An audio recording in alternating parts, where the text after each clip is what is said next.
Into the Great Wide Open, kind of a cool piece, a lot of interesting chords happening. First of which is just an E minor. The way that I've been executing this is by playing an E and a G, 7th fret of the A string and 5th fret of the D string, and just playing all downstrokes. Right? And playing all in the same direction just for consistency of tone. You certainly could play, an alternating set of strokes, like, which sounds equally cool. So what's happening is that this E on the A string is going to move down in half-step increments.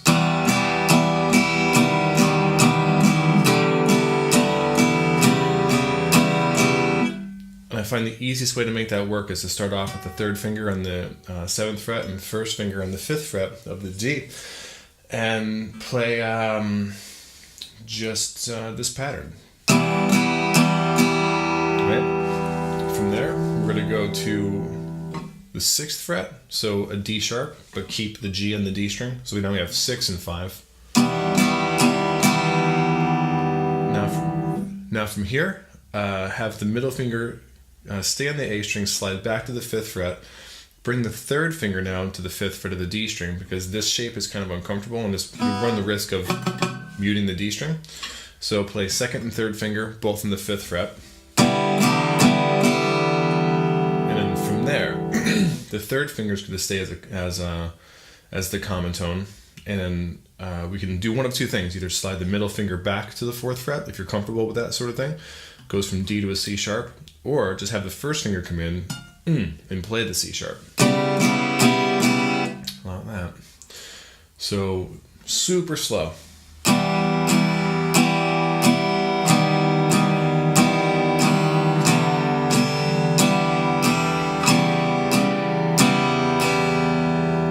And you hear that kind of thing happening in a lot of tunes. Where else does it happen? In Something by the Beatles.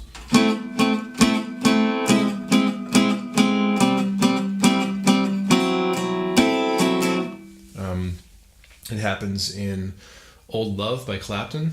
It's exactly the same progression. He made no apologies about keeping the key the same too. I'm sure George Harrison was pretty pissed about that.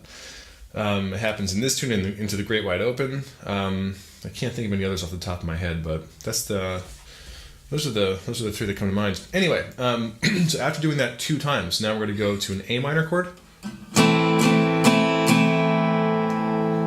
spelled C, A, and then E, 1, 2, 2, fretwise. The next chord, A minor 7. From there, an A minor 6, which brings in an F sharp. So in this chord, spell it from the high E string. It'll go open E, C, A, an F sharp, and then open A in the bass. And then from there to a C. So that part now.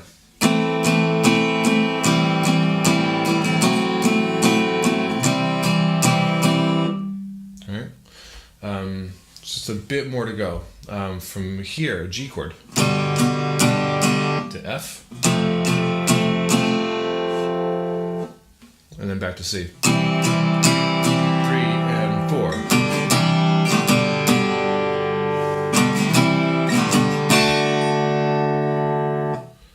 So just that last part now.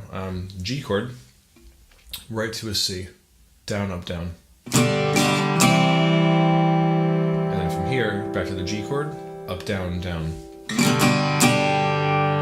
So.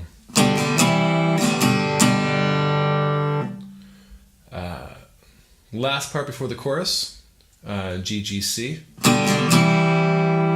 G, G, D.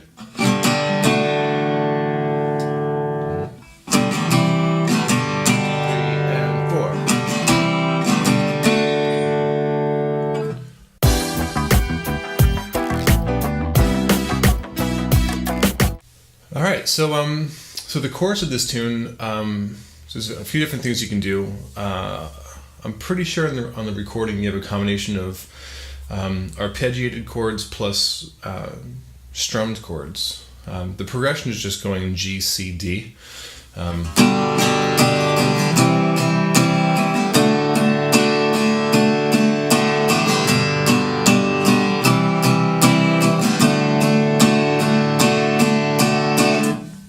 What I love to do over the top of this is forego the strumming, which is, I mean, it's interesting enough, whatever. But there's this really cool thing on top of that that you can play that uses primarily the bass side of, or the bass portion of all those chords. So the first of which, you have a G in the bass and then a B on the A string, 3 and 2. And the picking pattern is like this. You're going to play string-wise, 6, 5, 3, 4 for the G chord. From there, when you go to the C, you'll take these 2 fingers down, technically up. I gotta stop doing that. It's not in terms of direction, in terms of pitch. So we go up to the A string, then up to the D string. Fingers are responsible for the same frets, 3 and 2. Play a very similar pattern. 5, 4, 3, 4 with your pick. 5th string, 4th string, 3rd, and back to the 4th. From there, go up a whole step, play the same thing. Twice. And then back to G. C. D. Now this time, change just the bass note. This D is going to come down to an A on the E string, 5th fret, and string-wise we're going to play 5, 4, 3, 4.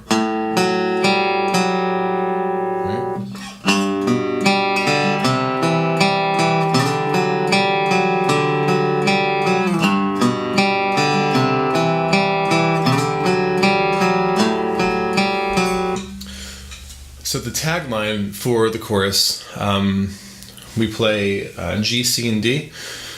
G, C, D with the A bass.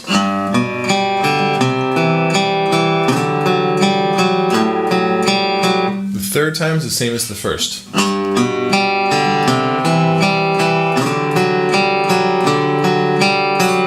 And then from here, we're going to abandon the arpeggios, go back to strumming, a G to the F major bar chord, first position. Not fun, but essential.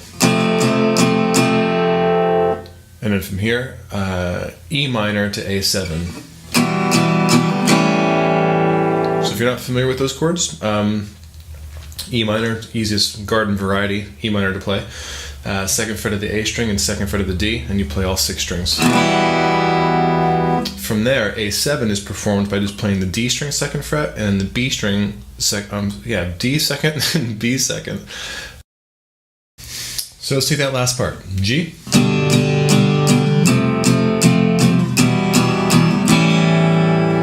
From here, we're going to tag the chorus with something that's very similar to how we got into the chorus.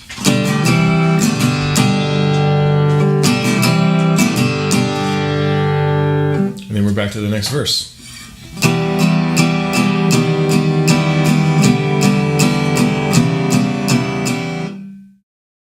Alright, so as far as the electric guitar part is concerned for this tune, we're going to outline those chords.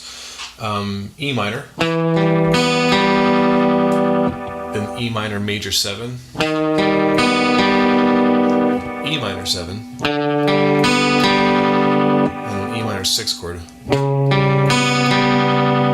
Like that. So we go 2nd fret of the D string for the E, D sharp, open D, and 4th fret C sharp on the A string. So I go through twice.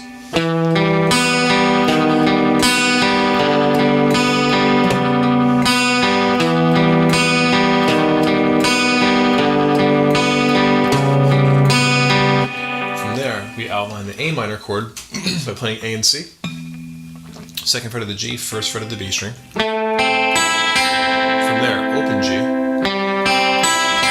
keep the C. Now 4th finger's going to take an F sharp, kind of a little bit of a stretch on the D string here. 4th fret. So 4th finger, 4th fret, 1st finger is still on C on the B string, 1st fret. And then from there, we join up with the acoustic guitar part and just strum the C chord. And from there, everything else will match up in the same way. Bye.